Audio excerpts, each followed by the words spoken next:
traveler, traveling.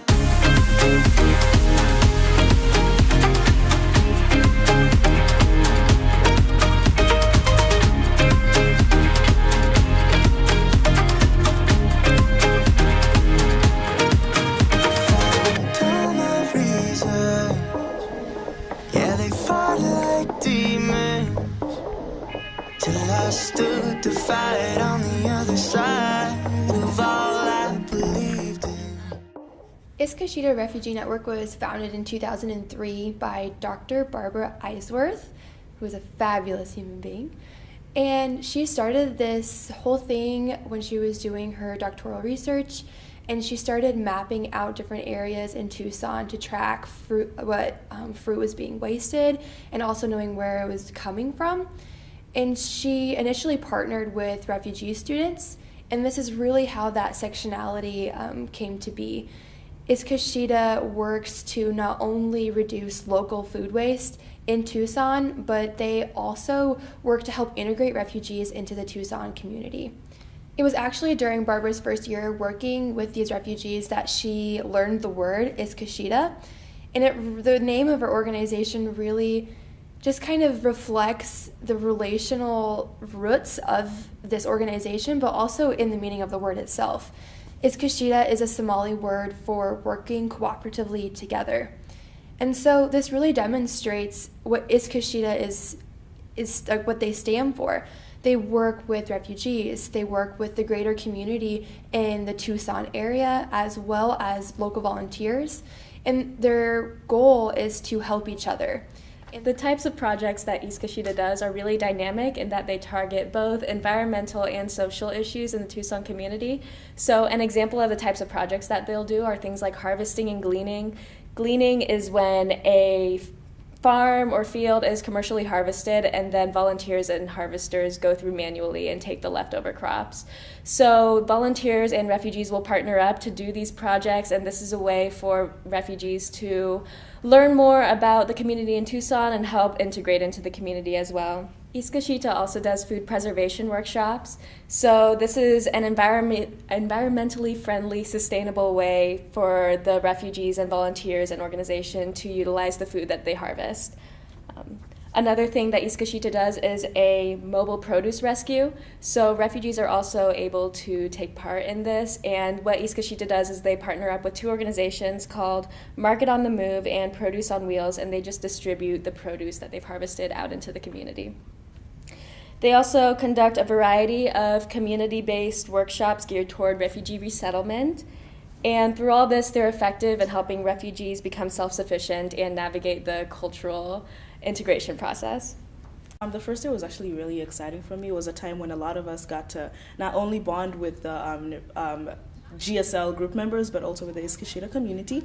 So we got to go and during the date sorting process, we were dividing them to 3 different groups. So there were the really ripe ones that we could eat. There was the pile that we would take to the animals just so they wouldn't go to waste, and then there was like the ones that weren't as ripe. The importance of the date sorting. So there's that sense of community. Like I said, we're able to bond not only with the GSL group members, we're also able to bond with the Iskishitaa community members. And so for us to be able to come together and do something that we didn't need to think about it. Like it seemed like a very small thing, but then if you look at the bigger picture, it was a lot. It was also really eye-opening to also know that the food isn't going to waste, that even the dates that weren't as ripe or were a little scarred or something like that, they were going to something else that wasn't the trash. So. Our second day of service with Iskishitaa was really exciting because I don't think anyone really knew what to expect when we were going in. When we got there, we all started working on all sorts of different projects. So a few of us were in the kitchen working with Barbara. Others were putting together packages of brownies using carob. My group was working on putting together sangria mixes that they'd sell at local farmers market or day fairs, and another group was working on putting together boxes for storage for the organization. I think this day was really, really cool because we had the opportunity to learn how much goes on behind the scenes at nonprofits and specifically at Iskishitaa. I don't think any of us knew how many different projects there were going on at once. And I don't think anyone really got too comfortable with one project before they were asked to move to another one or before Barbara came and offered us 4 different new exotic fruits to try. So it was a really fun adventure to try and experience so many new things, and it really forced us to become comfortable with new experiences, with things that we don't typically or normally be comfortable with. So it was a really eye-opening experience, not only from the perspective of the tasks that we had to do, but the people that we had to work with as well. It's important to take cultural trips in addition to service because it gives us the opportunity to delve deeper in not only the people and the issues affecting an area, but the area itself. When you go to places like Sequoia National Park, like we had the opportunity to do, and realize that your idea of a desert isn't really like what it is. It's a very dynamic place. The day we went, actually, it was raining and the mountains were cloaked in fog. Cacti stood in the back, giving an ominous feel, but it really let you know that this place is dramatic and alive and something that everyone should invest time in learning about. On our canning and food preservation day, it was really cool because we were able to see the end result of everything we were doing up to that point. We made marmalades and different jams and date syrup, and it was just really a whole lot of different stuff from fruits that Iskishitaa collects. We got to the kitchen, we met some refugees, and we just basically canned things all day. It was a really interesting day because we got to see the inner workings of Iskishitaa and what actual products go out and stuff. So the last few days of service, we got to go and actually harvest the fruit. So Iskishitaa puts out flyers on people's doors and puts ads in the newspapers saying we want your grapefruits, we want your oranges, and people see the ads and call them, and then they send the refugees and the volunteers to go harvest. So we had the opportunity to go to a botanical garden and harvest different kinds of grapefruits and citrus. We went to a monastery and harvested tangelos, and then we went to just someone's backyard who had a big grapefruit tree that they didn't know what to do with, and we harvested it. We got 500 pounds of grapefruit from that one tree in that guy's backyard. So I didn't realize that a grapefruit tree was actually a bush that they just trained to grow up high. And so it was super dense, super thorny. So we get to this guy's backyard and we're getting all up in the tree's business, picking all the fruit that we can reach. Our hands are sliced to shreds. And then Micah unleashes this giant pole with a basket and some claws that we're supposed to get all of the fruit with. That was the first time we got to use the thing. So then the second time when we went to the botanical gardens, we got a little better with it. But it was fun, and certain people were better at it, and certain people were better at picking them by hand. So it was kind of fun to see that everyone kind of developed their own skills within this picking grapefruit activity, and that we kind of found where we were best used. I think the organization really shows how this service and this organization can impact the entire community of Tucson and Arizona and the United States is through education. The house that we went to pick the citrus, the guy who owned the tree received a piece of paper in the front of his door saying, this organization picks trees and this is what to do with excess citrus, and Iskishitaa will come and all the way from their organization pick the trees and leave no extra fee, free of cost. And hearing that just through that simple education, just from one simple piece of paper, really showed the impact of the organization in Tucson. This is one of my favorite things about this trip to Tucson was that I got to reconnect with Micah. And Micah was a student at Wesleyan. I think he graduated in 2015. And when I was a student member of GSL, I was able to travel with him as a campus member to Tucson to serve in a really similar capacity as we did this year with Iskishitaa. So I think Micah already is the kind of person who really loves service learning, social justice work, so it was a really natural fit for him to be with the group and working with Iskishitaa and all of the refugees and the clients that they serve there.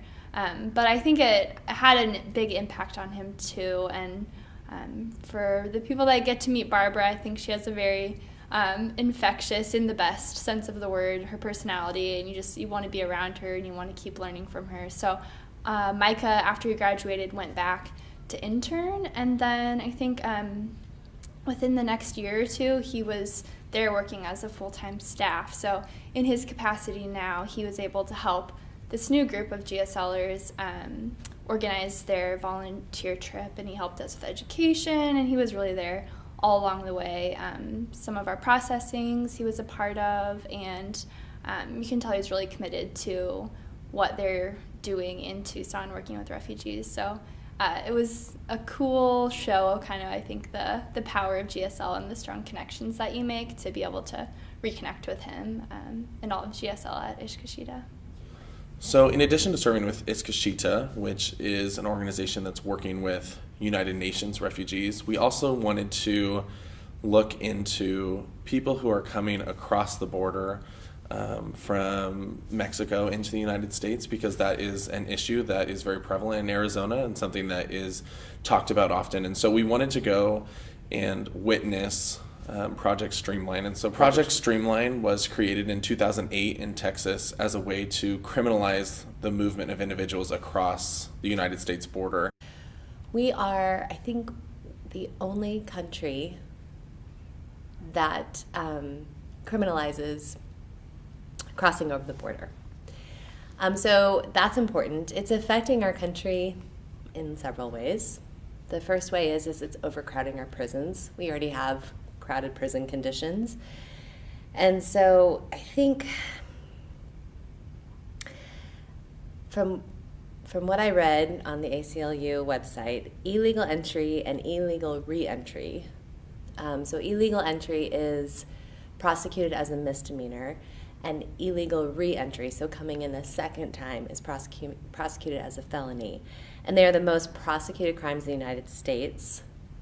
So that's an important point. The most prosecuted crimes in the United States are people trying to get into our country. And this accounts for 48% of the growth in our total court convictions. 48% of the growth in our total court convictions, which is a lot. And this also then attributes to the significant growth in our prison systems. And this happens every single day.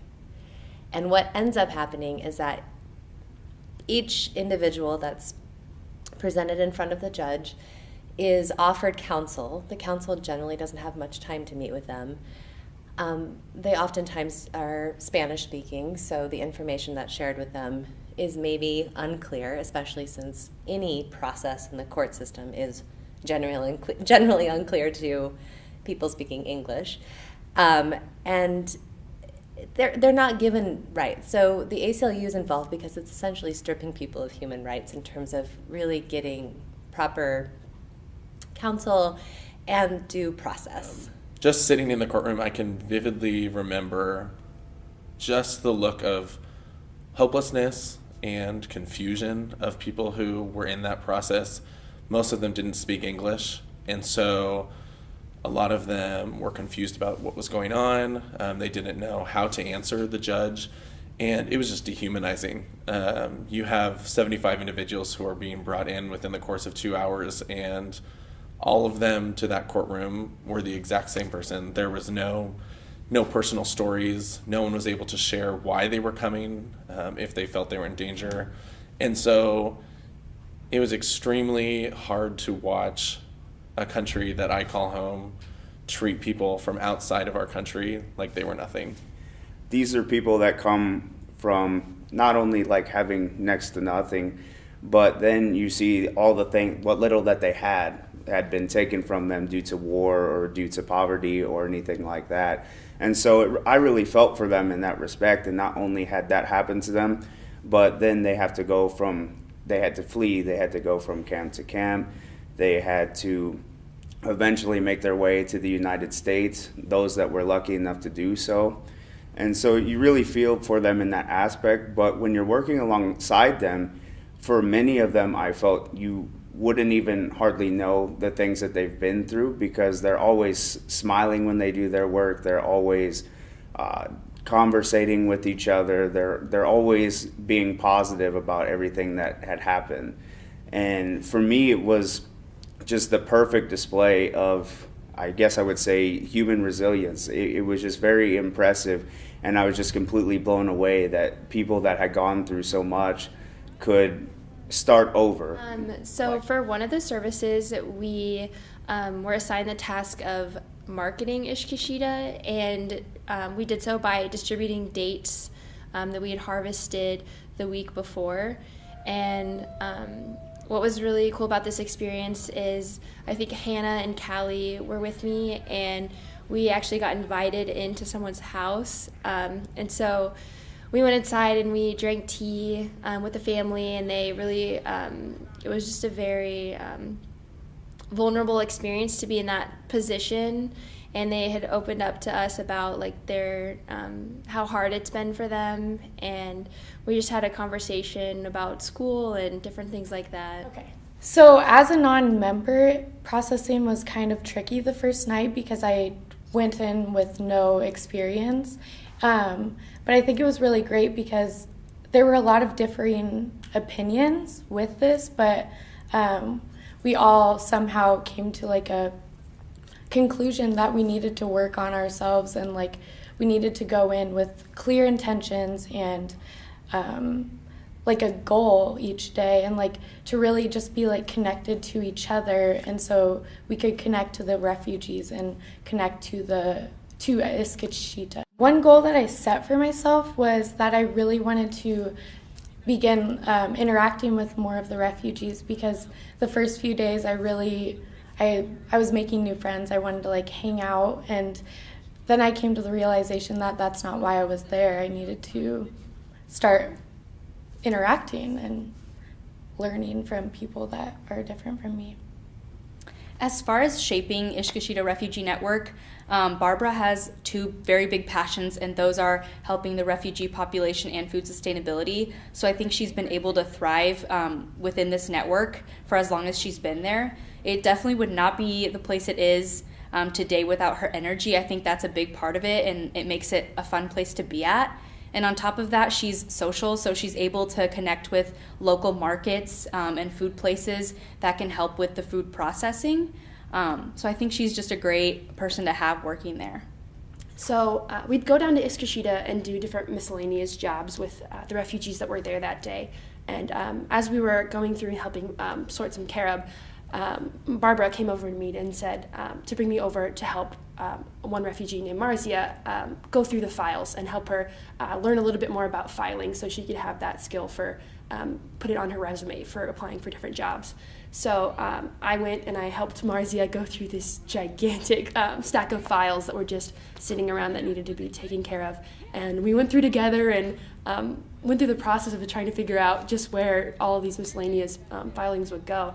And along the way, we just got to talking about her life and how she liked Arizona and things. And I learned that her and her sister, Razia, had been in the United States for just 7 months, but already her English was so amazing, and she was able to talk conversationally with me, and I got to learn a lot about what she liked about the United States. And it was a really amazing experience, just getting to know someone as a fellow person rather than thinking of them as some abstract concept of refugee. Right behind when we go ahead. I'm your traveling.